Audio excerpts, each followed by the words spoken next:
Kim Jong Un, a name that echoes through the corridors of power and mystery. Just his name makes you wonder, right? What lies behind the enigma of this elusive figure? His early life is like a locked box, full of secrets, a puzzle wrapped in an enigma, shrouded in the mist of North Korea's secrecy.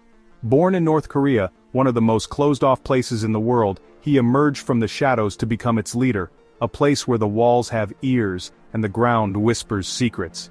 Even his birthday was a secret for a long time. The date of his birth, a simple fact for most, was a closely guarded secret. They finally said it was January 8, 1982, or maybe 83 or 84, who knows? The uncertainty only adds to the mystique. He grew up in the Kim family's fancy palaces, but we don't know much about it. The opulence of his surroundings contrasted sharply with the poverty outside the palace walls. People say he went to school in Switzerland using a fake name, learning about things North Koreans aren't supposed to know, like Western stuff. Did this change him? Did the exposure to a different world shape his views? We can only guess. The young man who would become a leader remains a mystery. The mystery continued as he grew up. His life, a series of shadows and whispers slowly coming into focus. His dad, Kim Jong Un, kept him hidden. Shielded from the public eye, his upbringing was a closely guarded secret. We only saw Kim Jong Un after his dad died in 2011. The veil was lifted and the world saw the new face of North Korea. Suddenly, this young guy was in charge of everything. The reins of power handed to him, he stepped into the spotlight, a leader born from the shadows. At, like 27 or maybe 28 or 29, Kim Jong Un took over the leadership of North Korea after his father, Kim Jong Il, passed away. It was a moment of uncertainty for the nation. Everyone was watching, wondering what would happen next. The world held its breath, curious about the future of this secretive country.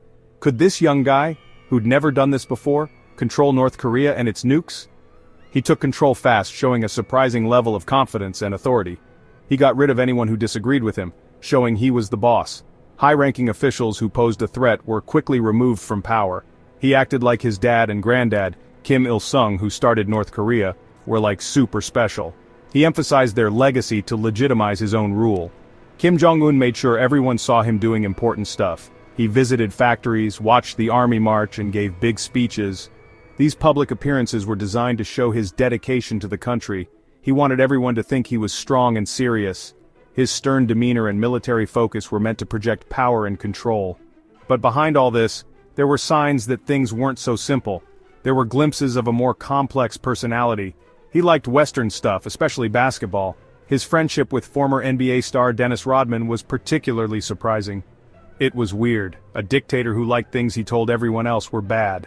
This contradiction added to the enigma of his leadership, making the world wonder about the true nature of Kim Jong Un. Kim Jong Un likes the good life. Fancy food, expensive drinks, designer clothes, and luxury cars. Totally different from how most North Koreans live. And he loves basketball. He even became friends with Dennis Rodman, a famous basketball player who went to North Korea a bunch of times. It's strange.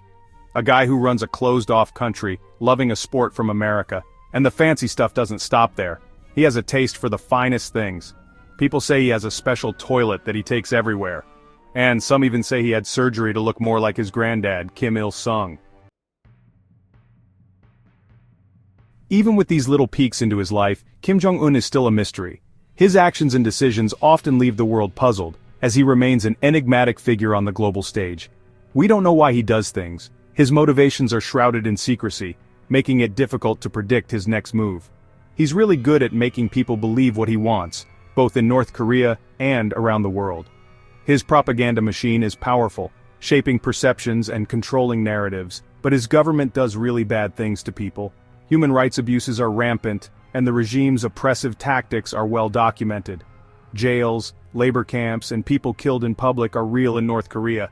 The harsh realities faced by its citizens are a stark contrast to the image the regime tries to project, and his nukes are scary for everyone. The threat of nuclear weapons adds a dangerous element to his already unpredictable nature. Every time he tests a missile or says something mean, the world gets nervous. The international community watches closely, fearing the potential consequences. Will he try to be peaceful, or will things get worse? Nobody knows. He's a total puzzle. His unpredictable behavior keeps everyone on edge. The world is watching him, waiting to see what crazy thing he'll do next. His next move could change everything, and that uncertainty is what makes him so dangerous. Please subscribe to our channel for more intriguing content.